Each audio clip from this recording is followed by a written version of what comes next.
live too. All right, we're good. Hey everyone, I'm writing a book for you, and the book is called The Supercharged Entrepreneur. 7 awesome steps to go from out of shape, stressed, and tired to fit, focused, and energized. And hey Arturo, good to see you. People are joining right now. In order to allow you to be a part of the book and to give me your feedback so I can, make the book what you want it to be, I decided to write a chapter each day and then jump on a live stream like this just to share with you where we're up to in the book, what we've been writing about, get your comments, get your opinions, find out what you want in the book and so on, so I can really sculpt and make this book what you want and what's going to be useful to you. Also, it helps me stay accountable knowing that I'm going to be on here sharing what I've written so far. So today, we're still on the chapter called It's Not Your Fault. Why you're out of shape, and basically why it's really not your fault. Yesterday, we were saying one of the reasons why it's not your fault is because we as human beings have a tendency to want high fat, high sugar, high calorie foods. And at one time, that was great because food was scarce and we'd have to hunt and gather in order to get that food. So if we could get high calories, that was key to survival.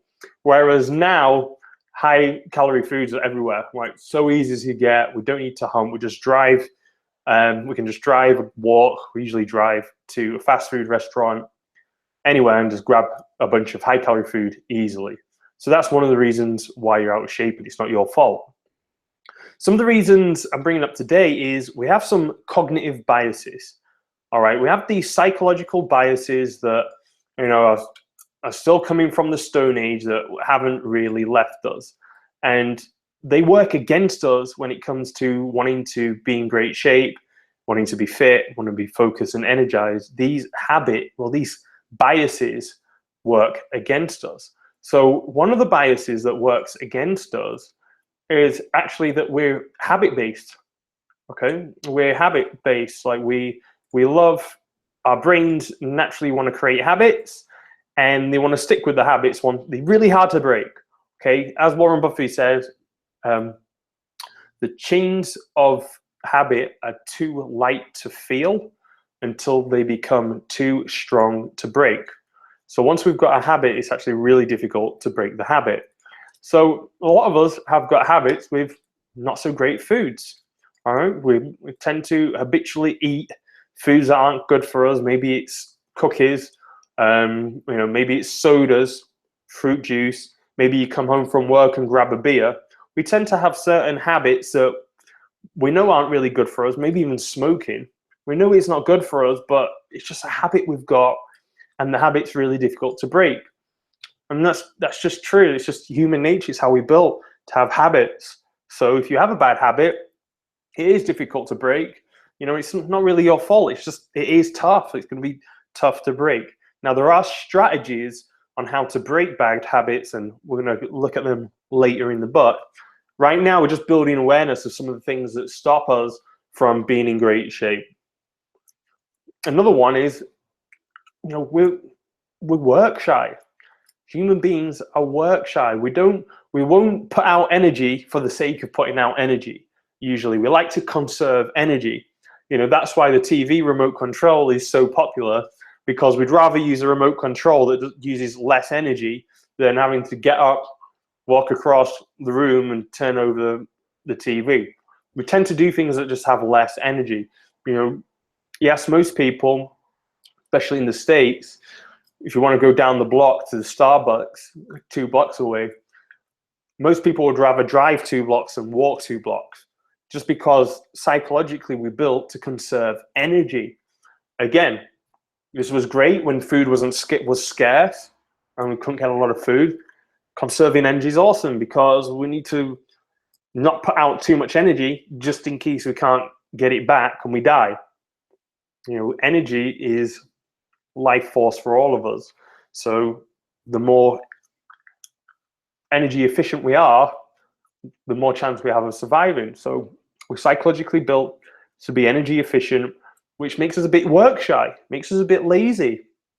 Most people don't want to run a marathon. I don't want to run a marathon. It just seems like a lot of work to me in my head. I'm like, oh God, sounds like a lot of work to run a marathon. You know, we generally work shy, and we've got that working against us, and that's okay.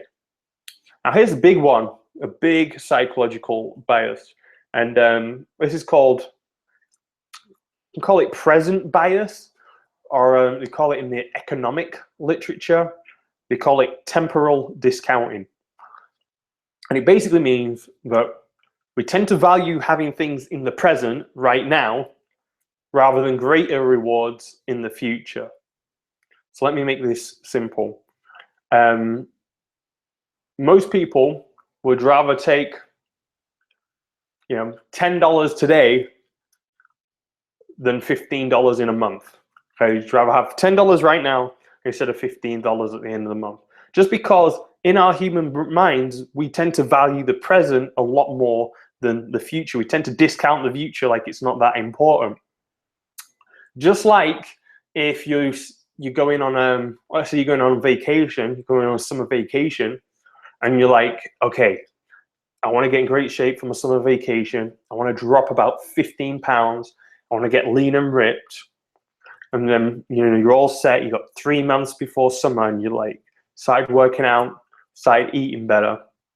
And then, you know, your friends are having a college football game. They're all getting together for a college football game. They're having a barbecue.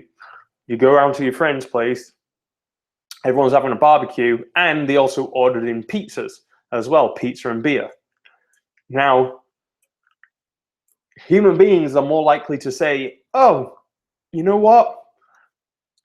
I don't have to be in shape for another 3 months. Okay, you know, summer's a little bit away. If I eat this pizza right now, it's not really a big deal. It's not really going to affect my goals that much. And plus, you know, I don't need to be totally shredded when summer comes.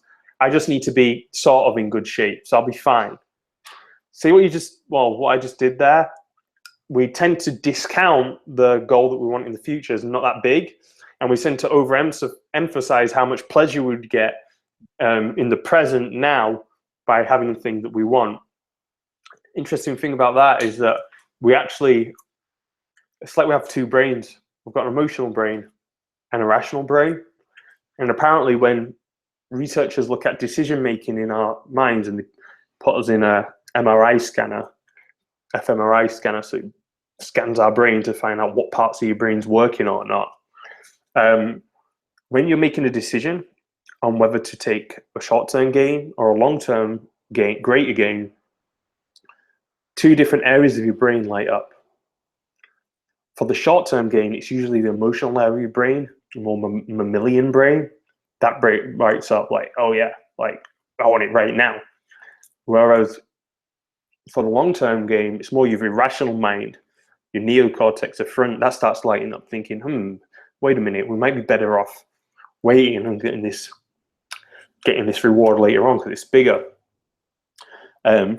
If you add smells, tastes, and sight to it, like if you're smelling the pizza and the pizza smells good, you look at it and it looks good, and you can sort of taste it because of the smell, that's going to light up your emotional brain even more.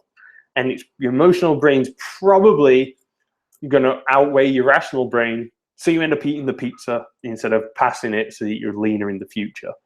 Okay, it's a cognitive bias where we tend to want short-term present things right now, and we tend to have a higher value on short-term present things rather than the long-term reward. That's why most people, I guess, don't really like investing. You know, most people don't invest the money because they're like, oh, you know, I could spend it right now. And most people are in debt. Most people are in debt because they think, well, I can spend it right now and get something right now, and I'll deal with the debt later. Even though I want to be debt-free, it's okay, that's down the road. I'll discount that.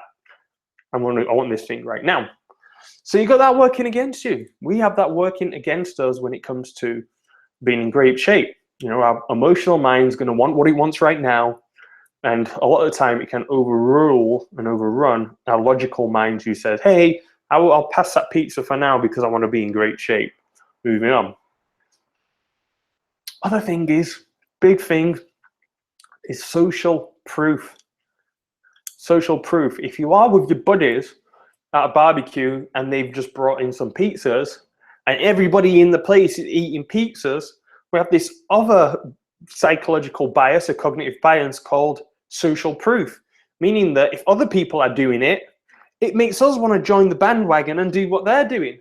I guess it's because, you know, we're wired to be social animals. We're wired to get on with our tribe. We don't want to be kicked out of our tribe because that could mean death. So we want to do what other people are doing, what our tribe are doing, what our friends are doing. We want to do that. So it's really difficult. It's almost impossible, actually, to get in great shape and eat right and work out well if your social group don't do those things. If your social group are drinkers, you're probably going to be a drinker. If your social group is smokers, you're probably going to be a smoker. If your social group are overweight, you're probably going to be overweight, because it's just how we're wired to just copy what our social group does. That's how we're wired. And in fact, it gets worse than that. So in 2007, a landmark study was released. I just pulled this up. I was looking at this earlier. It's called The Spread of Obesity in a Large Social Network Over 32 Years.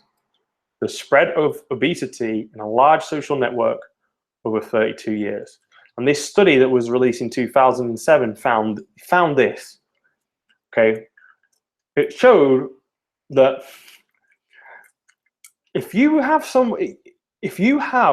someone who you consider to be your friend, and that person becomes obese, you are 57% more likely to become obese yourself. If the person you consider to be your friend, if they agree with you and they also think that you're their friend too, so you mutually agree that you're friends, you are now 171% more likely to become obese yourself. If you have a mutual friend, you both think you're friends, you both agree that you're buddies, and your friend becomes obese, you have 171% chance of becoming obese yourself. That is ridiculous. And the relationship is even stronger if you're of the same sex. Okay? And the study goes on, it thinks there's like a number of reasons for that. Like, again, social proof. You're going to take on the habits that your friends take on. You're going to be influenced by your friend. You're going to take on the dietary habits, the physical habits, the mental thinking models of your friend. You're going to take all that on, and you're more likely to become obese too. So the social circle of people we hang around with, they have a massive effect on whether you're going to be in shape or not. Huge effect. So that's a cognitive bias to remember, the social proof. Who are you looking at? Who you're listening to? Because if they're out of shape, you're probably going to be out of shape too. And if you didn't know that, that's not your fault. You know, if you didn't know that, that's not your fault. It's a cognitive bias. It's the way we are designed.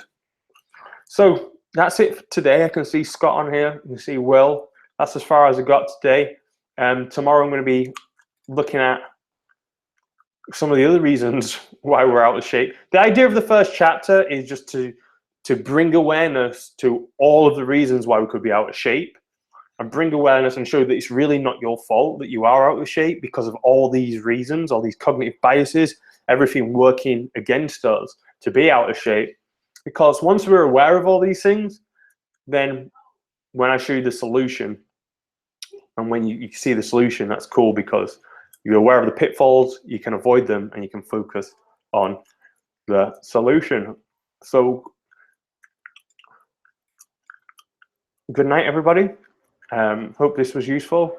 I'll be checking in with you guys tomorrow afternoon for the next part of the Supercharged Entrepreneur. If you're interested in the Supercharged Entrepreneur book, should have a pop-up somewhere where you can click, or it'll actually be down in the description. Click the link, register your interest for the book so that you'll be one of the first people to get the book when I'm finished. All right, have a fantastic day or night wherever you are.